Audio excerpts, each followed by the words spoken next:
J'étais à 3 semaines du mariage de rêve, tout était parfait.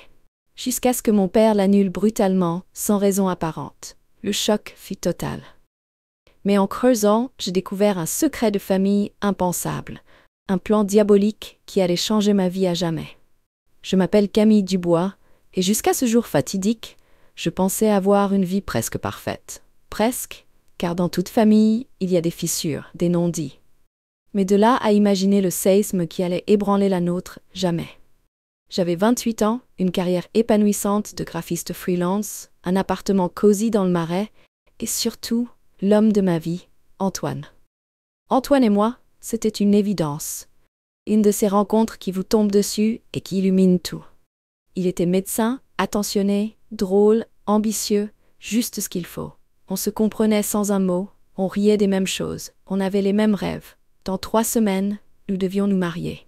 Le mariage? Parlons-en. J'avais toujours rêvé d'une cérémonie intime, entourée de nos proches dans un lieu chargé d'histoire. Nous avions opté pour un vieux manoir normand, perdu dans la campagne verdoyante, avec ses murs de pierre et ses jardins fleuris. Les préparatifs avaient été un tourbillon de joie et d'excitation. Robe de mariée en dentelle délicate, traiteur bio et local, alliances gravées, faire-part élégant. Chaque détail avait été pensé avec amour et soin. Mes parents, Catherine et Jean-Luc, étaient ravis. Surtout ma mère, qui s'était investie corps et âme dans l'organisation, avec un enthousiasme débordant, parfois un peu étouffant, il faut l'avouer. Mon père, lui, était plus en retrait. Jean-Luc Dubois, patron d'une entreprise florissante dans l'industrie pharmaceutique, était un homme d'affaires brillant, respecté, un peu froid et distant, mais fondamentalement bon. Je le pensais. Il avait toujours été là pour nous, ma sœur Sophie et moi, mais sans effusion, sans démonstration excessive d'affection. C'était son style, un homme de devoir, avec ses propres codes. Sophie, ma sœur aînée de 2 ans, était l'opposé de moi. Extravertie, ambitieuse, toujours à la pointe de la mode, elle travaillait dans la communication, un univers qui lui correspondait parfaitement. Nos relations avaient toujours été un peu complexes, ponctuées de rivalités enfantines et d'incompréhension adolescente. Mais avec le temps, on s'était rapprochés, trouvant un terrain d'entente, une forme de complicité. Elle devait être ma témoin, un rôle qu'elle prenait très à cœur, organisant mon enterrement de vie de jeune fille à Barcelone, un week-end mémorable entre copines. Tout était donc en place pour le plus beau jour de ma vie. Jusqu'à ce coup de téléphone un mardi après-midi, alors que j'étais en pleine séance de brainstorming avec un client. Le numéro de mon père s'affiche. Je décroche, un sourire aux lèvres. « Papa, tout va bien ?» Sa voix grave et inhabituellement tendue me glace le sang. « Camille, il faut qu'on se voie. Ce soir, c'est important. »« Bien sûr, mais qu'est-ce qui se passe? Tu as l'air ?»« Je t'expliquerai ce soir, chez moi à 20h. Sois ponctuel. » Et il raccroche, net, sans me laisser le temps de poser d'autres questions. Je reste interdite, le téléphone à la main, un mauvais pressentiment au creux de l'estomac. Qu'est-ce qui pouvait bien être si grave pour le mettre dans un état pareil? Un problème de santé? Un souci professionnel? Je repasse en boucle nos dernières conversations, cherchant un indice, un signe avant-coureur. Rien. Absolument rien. L'après-midi me paraît interminable.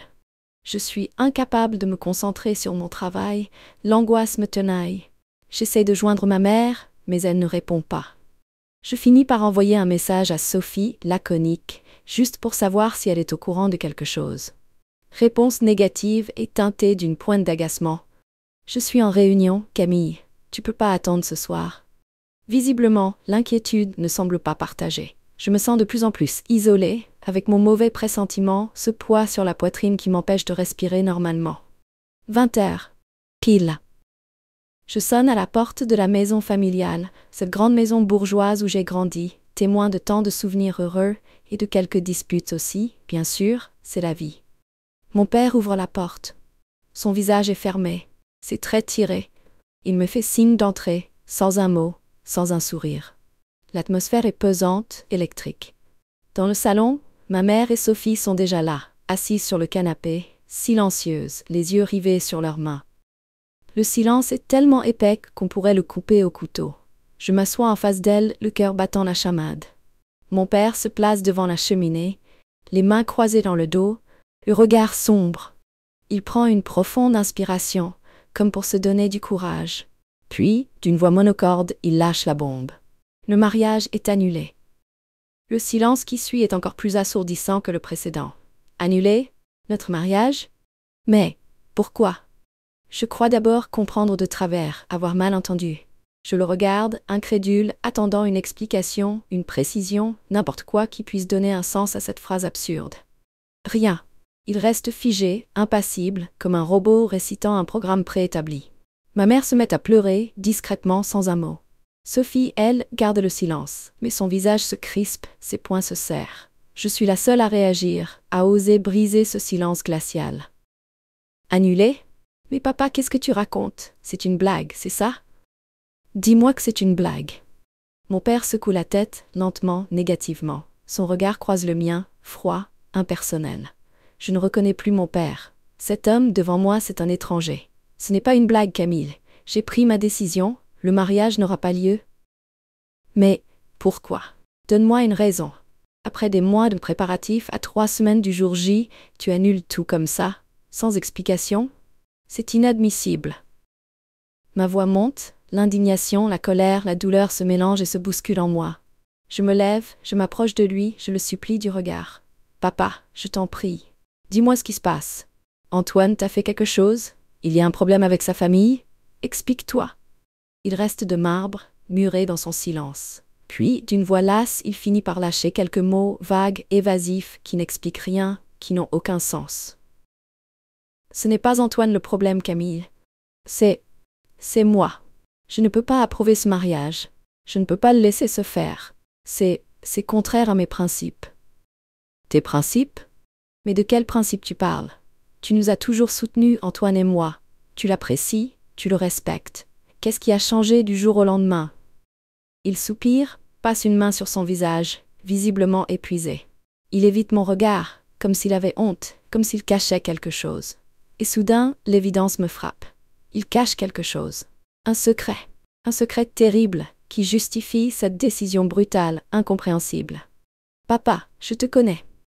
Tu ne fais jamais rien sans raison. Il y a autre chose, n'est-ce pas? Dis-le-moi, je veux savoir la vérité. Je mérite de savoir la vérité. Il hésite, se mordit la lèvre inférieure, puis finit par céder à demi-mot comme forcé, contraint. C'est une histoire ancienne, une histoire que je pensais enterrée.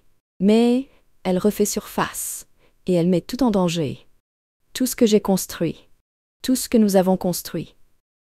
Quelle histoire? De quoi tu parles? Sois clair, papa. Arrête de parler par énigme. Il soupire à nouveau, lève les yeux au ciel, puis finit par se décider à parler, enfin. Sa voix est basse, rauque, presque inaudible.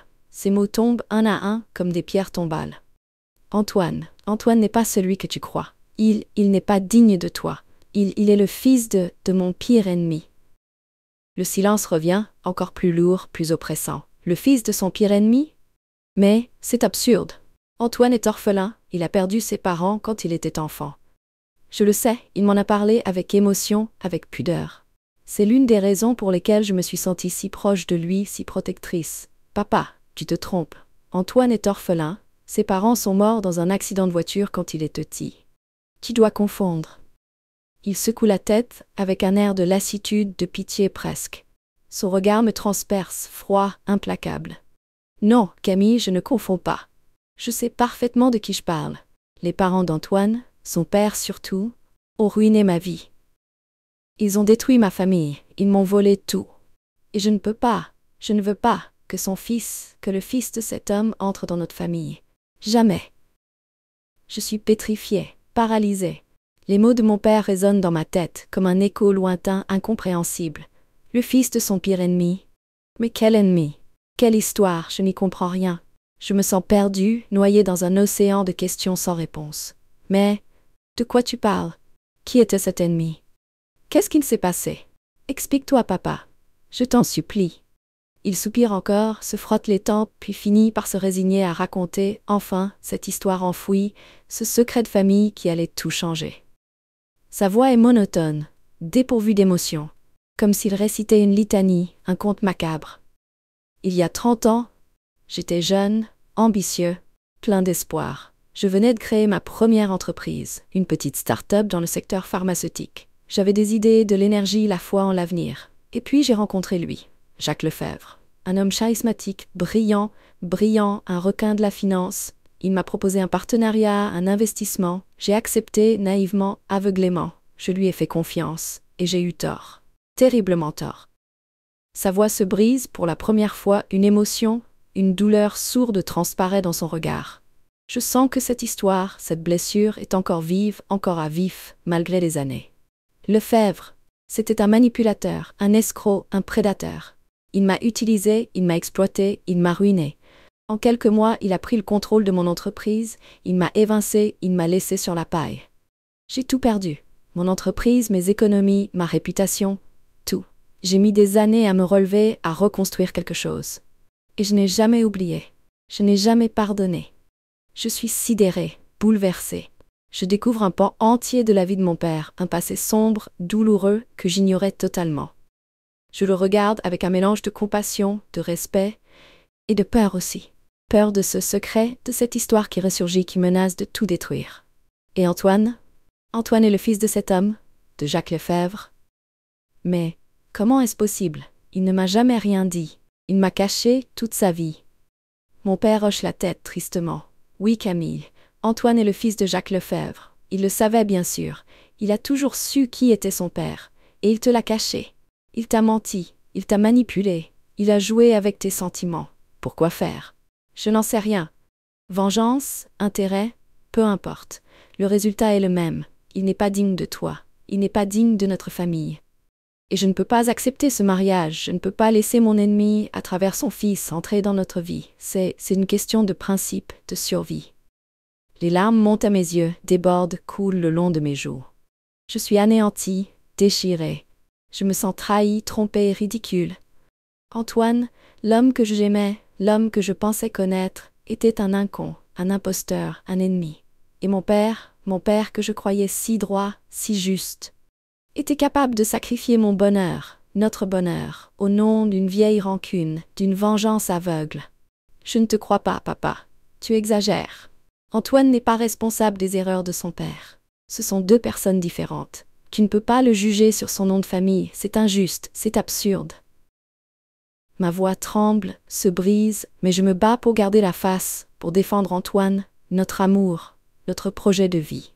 Je refuse d'accepter cette sentence, ce verdict sans appel. Tu ne le connais pas, papa. Tu ne sais pas qui il est vraiment. Il est gentil, généreux, sincère. Il m'aime, je l'aime. On est heureux ensemble. Tu ne peux pas nous séparer comme ça sur un simple prétexte, une histoire vieille de 30 ans. C'est notre vie, papa. C'est mon bonheur. Tu n'as pas le droit de me le voler. Il me regarde droit dans les yeux avec une tristesse infinie, mais aussi une détermination inébranlable. Il secoue la tête, négativement, une dernière fois. Je suis désolée, Camille. Vraiment désolée. Mais ma décision est prise. Le mariage est annulé, et c'est non négociable. Ce soir-là, ma vie a basculé. Mon monde s'est effondré. J'ai quitté la maison familiale, le cœur brisé, l'âme en lambeaux. J'ai erré dans les rues de Paris, sans but, sans direction, comme une âme en peine. Je me sentais vide, vidée de toute émotion, de toute énergie.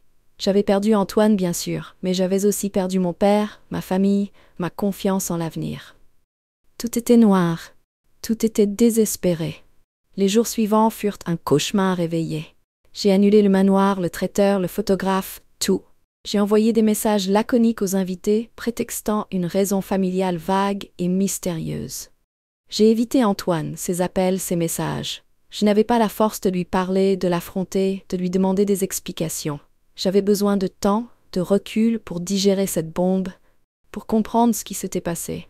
Ma mère et Sophie ont essayé de me contacter, de me parler, de me réconforter, mais j'ai coupé court à toute tentative de communication. Je ne voulais voir personne, parler à personne. Je me suis enfermée dans mon appartement, dans le noir, dans le silence. Je me suis laissée submerger par la douleur, par la colère, par le désespoir. Je me sentais trahie par tous, par mon père, par Antoine, par la vie. Puis un matin, après une nuit blanche passée à pleurer, à ressasser, j'ai eu un déclic. Non, je ne pouvais pas rester comme ça, prostrée, victime, anéantie.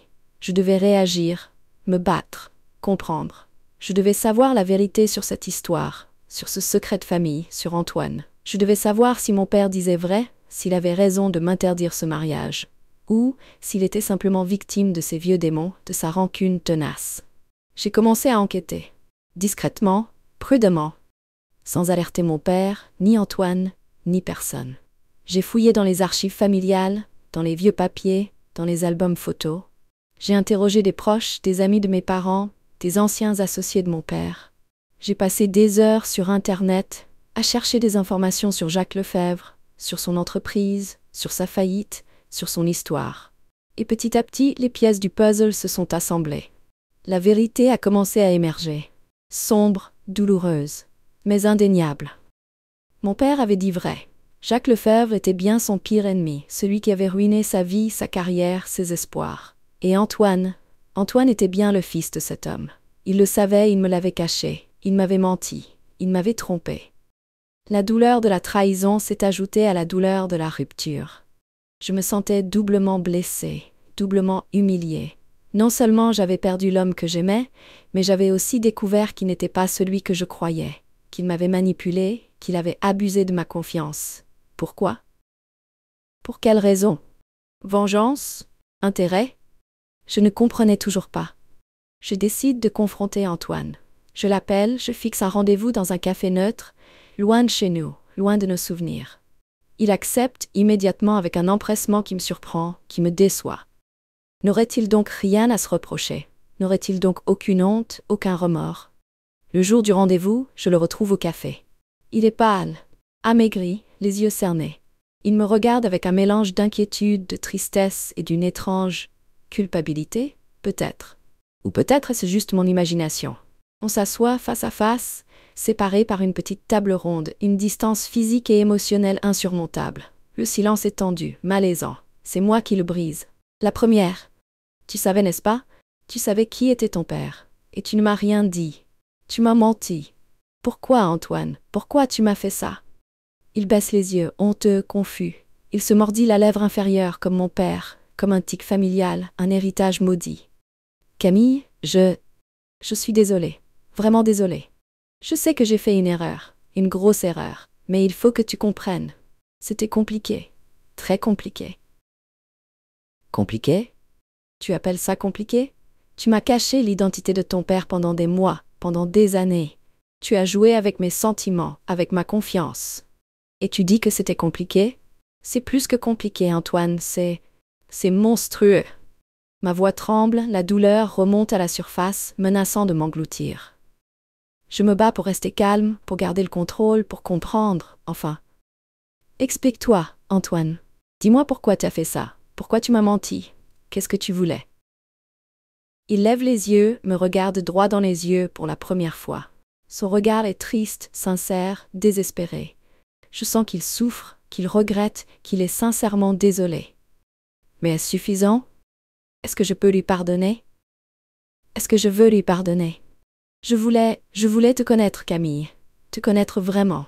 Pour toi, pour ce que tu es, et pas pour mon nom de famille, pour mon héritage, pour mon passé. Je savais que si je te disais la vérité dès le début, si je te révélais qui était mon père, tu aurais peur. Tu me rejetterais, tu me jugerais sur les erreurs de mon père. Et je ne voulais pas ça. Je voulais une chance de te séduire, de te conquérir, de te prouver que j'étais différent de lui, que j'étais digne de toi. Ces mots me touchent, me désarment, me déstabilisent. Je comprends sa peur, son besoin de se protéger, de se prouver. Mais est-ce que ça excuse son mensonge? Est-ce que ça justifie sa trahison? Je n'en suis pas sûre. Tu as eu ta chance, Antoine. Tu l'as gâchée. Tu as construit notre relation sur un mensonge, sur un secret. Tu as brisé ma confiance, tu as détruit notre amour. Et je ne sais pas si je pourrai jamais te pardonner ça. Les larmes coulent à nouveau, silencieusement, le long de mes joues. Antoine me regarde, impuissant, désolé, mais sans rien dire, sans essayer de se justifier, de se défendre. Il sait qu'il a tort, qu'il a commis une faute grave, irréparable peut-être. Je sais, Camille, je sais que j'ai merdé, que j'ai tout gâché. Je ne te demande pas de me pardonner, je ne le mérite pas. Je voulais juste que tu saches la vérité, que tu comprennes pourquoi j'ai fait ça, et que tu saches que je t'aime, que je t'aimerai toujours. Ces mots me transpercent le cœur, comme des flèches empoisonnées. Je l'aime aussi, je l'aimerai toujours, malgré tout, malgré le mensonge, malgré la trahison, malgré la rupture. Mais cet amour est brisé, souillé, empoisonné. Est-ce qu'il peut encore être réparé? Est-ce que je veux encore essayer de le réparer? Je le regarde, une dernière fois, les yeux pleins de larmes, le cœur déchiré. Puis je me lève, sans un mot, sans un regard en arrière. Je quitte le café, je le laisse seul avec sa culpabilité, avec ses regrets. Je ne sais pas ce que l'avenir nous réserve. Je ne sais pas si on se reverra un jour. Je ne sais pas si on pourra jamais se pardonner, se retrouver. Mais ce soir, j'ai besoin de partir, de m'éloigner, de me reconstruire. Seul. Les semaines, les mois qui suivent sont difficiles, douloureux, mais libérateurs aussi, d'une certaine manière. Je me concentre sur mon travail, sur mes amis, sur mes passions. Je reprends la peinture, la danse, la lecture. Je voyage un peu, je découvre de nouveaux horizons, de nouvelles cultures. Je me reconstruis petit à petit, pierre après pierre, comme une maison en ruine que l'on restaure, avec patience, avec courage, avec détermination. Ma relation avec mon père reste tendue, distante, mais moins conflictuelle. On se voit de temps en temps, on se parle, on essaie de se comprendre, de se pardonner, mutuellement. Il a compris que sa décision avait été brutale, excessive, qu'il m'avait blessé profondément. Il regrette, il s'excuse à sa manière, avec pudeur, sans effusion. Je l'écoute, je l'entends, j'accepte ses excuses. Mais la blessure reste, cicatrisée peut-être, mais toujours présente, sensible, fragile. Avec Antoine, c'est plus compliqué. On ne s'est pas revu, on ne s'est pas reparlé. Mais je pense à lui souvent, parfois avec colère, parfois avec tristesse, parfois avec une étrange nostalgie. Peut-être. Il fait partie de mon passé, de mon histoire, de ma vie. Il a marqué mon cœur, à jamais. Et je ne peux pas l'effacer, l'oublier, comme ça, d'un coup de baguette magique. 1 an a passé depuis l'annulation de mon mariage, 1 an de reconstruction, de cicatrisation, de remise en question. 1 an de solitude, mais aussi de liberté, d'indépendance, d'épanouissement personnel. Je suis toujours célibataire, et je ne sais pas si je retrouverai un jour l'amour, le grand amour, celui que j'ai cru vivre avec Antoine. Mais je ne désespère pas. Je suis jeune, je suis forte, je suis optimiste. La vie continue, avec ses joies, ses peines, ses surprises, ses défis, et je suis prête à l'affronter, à l'aimer, à la vivre pleinement, sincèrement, intègrement. J'ai appris une leçon précieuse, douloureuse, mais essentielle. La vérité, la sincérité, l'honnêteté, ce sont les fondations de toute relation humaine, de tout amour véritable. Le mensonge, la manipulation, la trahison, ce sont des poisons lents qui rongent les cœurs, qui détruisent les âmes, qui brisent les vies. Et je ne veux plus jamais vivre ça. Je veux vivre dans la vérité, dans la lumière, dans l'amour sincère, authentique, sans faux semblant, sans secret, sans mensonge. Et peut-être qu'un jour je rencontrerai cet amour-là. Peut-être qu'un jour je retrouverai le bonheur. Peut-être qu'un jour je pardonnerai à Antoine, à mon père, à la vie. Peut-être. Mais pour l'instant, je suis juste Camille Dubois, 29 ans, graphiste freelance, célibataire, et en paix avec elle-même, avec son passé, avec son présent, et ouverte à l'avenir. Et c'est déjà beaucoup. C'est déjà l'essentiel.